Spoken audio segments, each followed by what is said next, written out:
Hi වෙනද වගේම ආදරෙන් ඔයාලා හැමෝම මගේ අද මේ vlog එකට එකතු කරගන්නවා. මේ vlog එක මට අද හරි විශේෂයි. ඒකට හේතුව අපේ අලුත් ගෙදර මම අරන් එන පළවෙනි ඩේ vlog එක විදිහට කියන්නත් පුළුවන්. ඒත් එක්කම තව තියෙන විශේෂත්වය තමයි අපේ අලුත් ගෙදර පළවෙනියටම අපි දෙන්න සමරන සිංහල අලුත් අවුරුද්ද තමයි මේ අවුරුද්ද. 2024 අප්‍රේල් 12 වෙනිදා තමයි අපි ගේ ගත්තේ. කියන්නේ අද 12 වෙනිදා මම මේ vlog එක කරන්නේ 12 වෙනිදා අප්‍රේල් 2025 අප්‍රේල් 12 වෙනිදා. ඉතින් එතකොට අද වෙනකොට හරියටම අවුරුද්දක් අපි ගේ අරගෙන එතකොට අපිට ඇත්තටම අවුරුද්ද අපිට මේ ගෙදර සමරන්න අපි හැම තීරණයක් ගත්තේ නැහැ. මොකද ඒ වෙනකොට අපි ගෙදර පදිංචියට එන්න සූදානමක් එන්න අවස්ථාවක් තිබ්බේ නැහැ. 12 වෙනිදානේ අපි ගේ ගත්තේ. ඊට පස්සේ හදන්න තිබුණා. ඒ වැඩත් එක්ක අපි ඉතින් මේ ගෙදර සමරුවේ නැහැ. ඉතින් ඒ නිසා මේ ගෙදර අපි දෙන්න පළවෙනියටම සමරන සිංහල අලුත් අවුරුද්ද. ඉතින් මං හිතුවා ඒකට සිංහල අලුත් අවුරුදු මේසෙට තියෙන කැවිලි මේසේ මට පුළුවන් කැවිලි ටිකක් මමම තනියෙන් හදනවා කියලා. ඉතින් ඒකත් මට අලුත් අත්දැකීමක්. මොකද මම කලින් කවදාවත් කැවිලි හදලා නැහැ. හැබැයි මං ඒ අභියෝගය අතහරින්නෙත් නැහැ කියලා හිතුවා. කොහොම හරි හදනවා බැරිබරුව දන්නේ නැහැ හරියට එයිද වරදීද මුකුත් දන්නේ නැහැ. නමුත් මං හිතනවා මං ඒ උත්සාහය ගන්නවා කියලා. ඒක නිසා මට ඉතින් ඒකත් විශේෂයි. සමහර විට මම මේ vlog එක ඉවර කරද්දී දවස් 2ක් හෝ 3ක පොඩි වීඩියෝ කොටස් වෙයි. කවන්නේ කියලා හිතනවා පුංචි වීඩියෝ ක්ලිප්ස් ටිකක් එකතු කරගෙන 2025 අපේ අලුත් ගෙදර අපි සමරන පළවෙනි සිංහල අලුත් අවුරුද්ද vlog එක මම මේ විදිහට ගේන්න හිතුවා. මං හදන්න හිතාගෙන ඉන්න කැවිලි වලින් මුලින්ම හදන්න හිතුවේ අනෝදමල්. මම මේකට ගත්තේ පාන් පිටි ග්‍රෑම් 100ක්. ඊට පස්සේ එකට ලුණු ටිකක් බටර් මේස හැඳි දෙකක් දාලා වතුර ටික දාලා අතේ ඇලෙන්නේ නැති ගානට පදම එන විදිහට පිටි මෝලිය හදාගත්තා. ඊට පස්සේ ඒ ඩෝ එක මම විනාඩි 10ක් වහලා තිබ්බා. මේ තියෙන්නේ හදාගත්ත ඩෝ එක විනාඩි 10කට පස්සේ. ඩෝ එක පිපෙනකම් මම මේ වගේ ලීයක් උඩට පිටි ටිකක් දාලා ලෑල්ල සූදානම් කරගෙන තියාගත්තා. මොකද ඩෝ එක දිග හැරගන්න ලේසි වෙන්න. ඊට පස්සේ මම මේ ඩෝ එක දෙකට වෙන් කරගත්තා. මොකද මට ලේසි මේක තනි ඩෝ එකක් විදිහට දිග හරිනවට වඩා භාගේ දිග හරින එක කියලා හිතුණා. ඊට පස්සේ ඩෝ එක හැමින් මම දිග හැරගෙන මෙන්න මේ වගේ පොඩියට කොටු කපා ගත්තා. ඒ වගේම මං අනෝද මල් වල හැඩය හදාගත්තේ මෙන්න මේ විදිහට.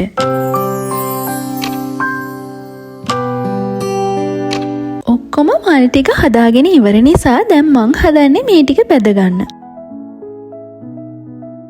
අනෝද මල් ටික මෙන්න මේ ගානට බෙදුනට පස්සේ දැන් මං හදන්නේ ඒකේ දවටණයට ගාන sugar syrup එක හදාගන්න. මේ sugar syrup එක හදන්න මම සීනි ග්‍රෑම් 100ක් ගත්තා. සීනි ටික හෙමින් කැරමල් වුණාට පස්සේ මේ වගේ බුබුලු දාගෙන එන පළවෙනිම වතාවේදී මම මේ sugar syrup එකට අනෝද මල් ටික එකතු කරා. මේ තියෙන මං හදපු අනෝද මල් හිතුව තරම් අවුලක් වුණේ නැහැ. කොමාරි හැදුවා බලමු ඉතින් අනිත් ටිකත්. දැන් නම් ටිකක් රෑ වෙලා. පේනවනේ දැන් නම් ටිකක් නෙමෙයි හොඳටම රෑ වෙලා. රෑ 12ටත් ළඟයි. දැන් අද දවසේ වැඩ ටික ඉවරයි. එහෙනම් අපි ආපහු හෙට වීඩියෝ වලින් හම්බ වෙමු. එහෙනම් බයි බයි.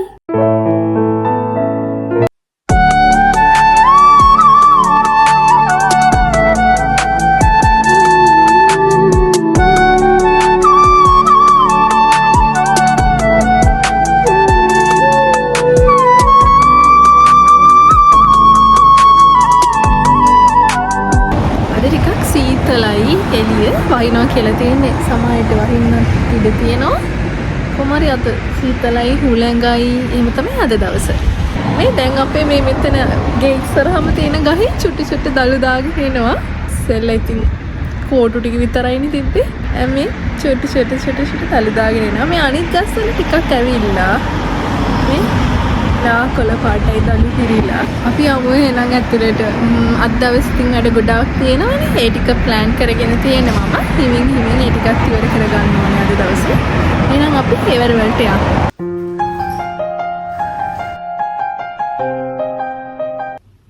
මම ඊරෑ මුංගට හොඳට සෝතලා තෙත බේරෙන්න මේ විදිහට තියලා තිබ්බා. එතකොට දැන් මට අද උදේ තියෙන්නේ මේ ටික කොටා ගන්න එක විතරයි.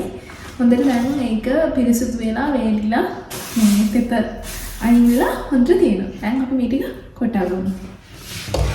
මුංගට කෙවුන්නම් හදාන්න ගත්තට මට වැරදුනා. එකපාරටම මං කරේ අර තෙත බේරලා තිබුණ මුං ඇට ටික මං කෙලින්ම බ්ලෙන්ඩර් කරන්න ගත්තා. එහෙම නෙමෙයිනේ මුං ඇට ටික ඉස්සෙල්ලා අපි කබලේ බැදලා පොඩ්ඩක් අර දුමුරු පාට වුණාමනේ ඒ ටික කොටන්න ඕනේ. ඉතින් මට බ්ලෙන්ඩර් එකේ කොටාගෙන යනකොට තමයි මට මතක් වුණේ මේ මම මේක බැද්දේ නෑ නේද කියලා. ඒ හින්දා දැන් මම කරා මේකට දැන් විසික් කරන්න බෑනේ. ඒක නිසා මම හිතුවා අර බාගෙට කොටපු මුං ඇට ටික අරගෙන කබලේ චුට්ටක් බැදලා බලනවා මේක හරියයිද කියලා බලමු. ඒක ඉතින් දැන් නම් මේ චුට්ටක් මේ බලන්නකෝ. මෙන්න මේ විදිහට තමයි ආවේ. බැද්දලා මේ කබලේ බැද්දාම බලනවා දැන් මම මේක කොටලා ගන්න පුළුවන් වේද කොහොමද කියලා. බලමුකෝ මම try එකක් දීලා. මම මෙන්න මේ ගානට මුං ඇට ටික කොටා ගත්තා. හැබැයි අර පවුඩර් වෙනකම්ම කෙටුවේ නැහැ. කොටන්නත් බෑ බ්ලෙන්ඩර් එකේ. මම මෙතන හාල් පිටි ග්‍රෑම් 200ක් ගත්තා. ඒකත් මම මේ හදන්නේ මේ පෑන් එකේ දාලා චුට්ටක් අර පවුඩර් වගේ ගතිය එනකම් පිටි එක හදාගන්න. මට දැන් හාල් පිටි එකෙත් අර මං හිතපු පදම ආවා. අර පවුඩර් ගතිය. දැන් මං කරන්නේ මේකත් මුං පිටි එක්ක මික්ස් කරන්න කලින් හාල් පිටි ටික හොඳට හලා ගන්නවා.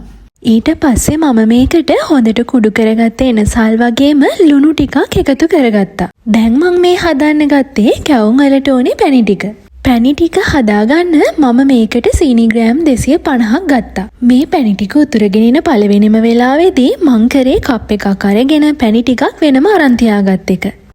ඊට පස්සේ වැඩ ටික නම් මට තනියෙන් කරගන්න බැරි වුණා. අපි අර හදාගත්ත පැණියකට මුලින්ම මුම් පිටි ටික දාලා කලවම් කරලා ඊට පස්සේ හාල් පිටි ටික දාලා කලවම් කරගත් එක තමයි කළේ. මේ පිටි එක හරියට අත ඉක්මන් කරලා කලවම් කරගත්තේ නැත්නම් ඉක්මනින්ම හයි වෙනවා. ඒ වෙලාවට අපි අර අරන් තියාගත්ත පැණි එකෙන් ටික ටික එකතු කරලා මේ පිටි එකේ හරි පදම ගන්න පුළුවන්. ඒත් මං වගේ පළවෙනි පාරට කැවුම් හදන කෙනෙක් නම් මට හිතෙනවා කඩේ පැණි වලින් හැදුවොත් මේක මීට වඩා ලේසියෙන් හදාගන්න පුළුවන් කියලා. හරි එහෙනම් දැන් මම මේ හදාගන්නේ කැවුම් වල දවටනේට ගාන බැටර් එක. මේ බැටර් එක හදාගත්තෙත් හාල් පිටි වලට ලුණු කහ එකතු කරලා හොඳ උකු පොල් කිරි වලින් තමයි මේක අනාගත්තේ. ඊට පස්සේ අපිට තියෙන්නේ මේ වගේ හොඳට තෙල් ටික රත් වුණාම කැවුම් ටික බැද ගන්න. සුබ සිහිනේ ආදී නව උරුදු ඇදී නිසිරු සලඹ මහද නදදනා. සුබ සිහිනේ ආදී නව උරුදු සිරු සලඹ මහද නද දෙනා.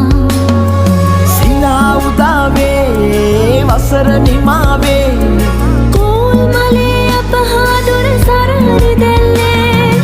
අද තමයි ඒ ලස්සන දවස. හැම කෙනෙක්ගෙම හිතේ සතුට රැඳෙන වාසනාවන්ත සුබම සුබ අලුත් අවුරුද්දක් වේවා. සඳක් සොලොස් කලාපිරී වලාකුලෙන් අහස් ගඟින් එබී විදානව යොවුන් ලවන් පෙති සිනාසලයි ප්‍රබෝධයෙන් පිපි කුසුම් පිපෙන වසන්තේ බිඟුම් බම්මන වසන්ත